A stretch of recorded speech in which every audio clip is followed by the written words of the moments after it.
Starbound Secrets, Episode 4. The breach. Darkness swallowed the Astralinks. Not the soft, temporary blackout of a power fluctuation, but a suffocating, absolute void. The hum of the engines died. The air systems stilled. Even the emergency lights failed to ignite. For a heartbeat, the ship felt dead. Then the whisper came. A voice, not human, not mechanical, slithered through the comm system like a breath against the ear. Lyra! Lyra staggered back from the observation chamber, her pulse hammering. The voice was cold, distant, and impossibly familiar. It wasn't Kael's. It wasn't anyone on the ship. It was something else. Inside the chamber, Kael's eyes snapped open, glowing like twin stars in the dark. "It found you," he whispered. The emergency lights flickered back to life in a sickly red glow. The ship groaned as if something enormous pressed against its hull. Lyra forced herself to breathe, to think, to move. She rushed to the barrier. "Kael, what is that voice?" He shook his head, trembling. "I don't know, but it's been calling to me since I woke up. Now it's calling to you." Lyra's throat tightened. "Why me?" Kael stepped closer, pressing his palm to the barrier. "Because you're connected to me, somehow. I don't understand it, but whatever created me, it knows you." Lyra's breath hitched. "Created you?"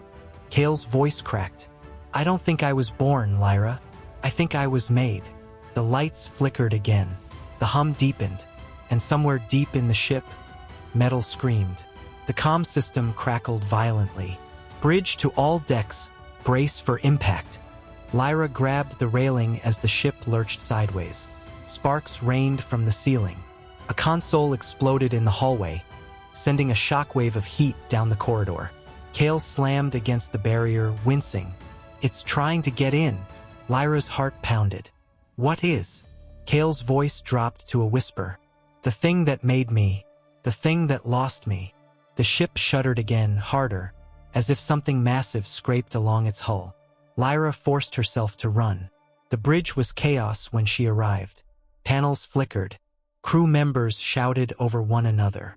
Captain Solari stood at the center, gripping the railing so tightly her knuckles were white. "Status!" she barked. The sensor officer's voice shook. "The anomaly. It's not outside the ship anymore." Lyra froze. "What do you mean?" The officer swallowed. "It's inside." A cold silence fell. Solari turned slowly.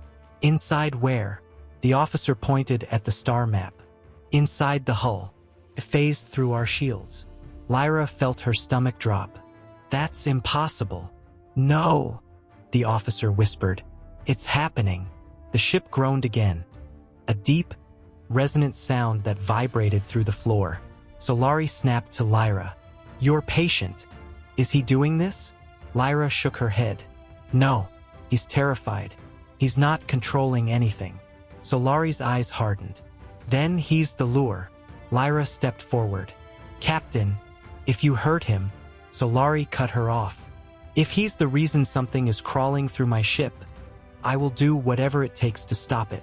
Lyra's blood ran cold. She didn't wait for permission. She ran. The corridors were darker now, lit only by flickering red strips along the floor.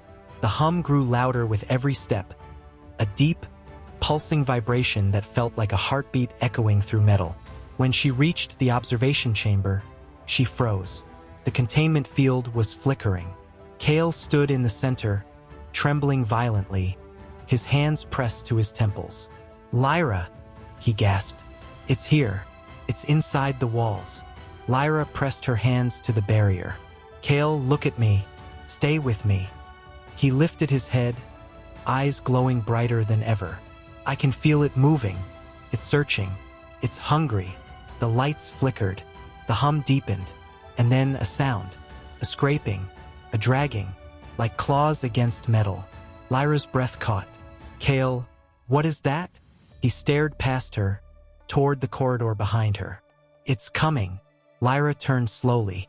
The corridor lights flickered. Something moved in the shadows. Not a shape. Not a figure. A distortion like space itself bending, warping, folding inward. A ripple of darkness. tear in reality, and from within it, a faint, echoing whisper. Lyra! Her blood turned to ice. Kael slammed his hands against the barrier. Lyra, run! The distortion surged forward. Lyra stumbled back, heart pounding, breath frozen in her chest. The thing in the dark was coming for her. And Kael, glowing, trembling, desperate, was the only one who knew why. Episode 5, The Thing in the Walls. It started with a sound, a soft tapping, like fingers on metal. The crew dismissed it. Pipes, pressure shifts, the usual excuses. But Lyra knew better. The sound was moving. Kael traced the pattern. It wasn't random.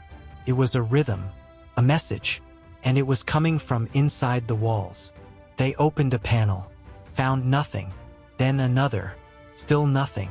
But the tapping continued, louder, closer, and then it stopped. That night, the lights in the lower deck failed. The cameras glitched, and the maintenance crew sent to investigate never came back. Lyra descends alone, flashlight flickering, breath sharp. The walls pulse, the metal groans, and something watches her from the seams. It doesn't speak, it doesn't move, but it's there, waiting, listening, learning. And when Kael finally hears it whisper his name, he realizes it's not in the walls. It is the walls.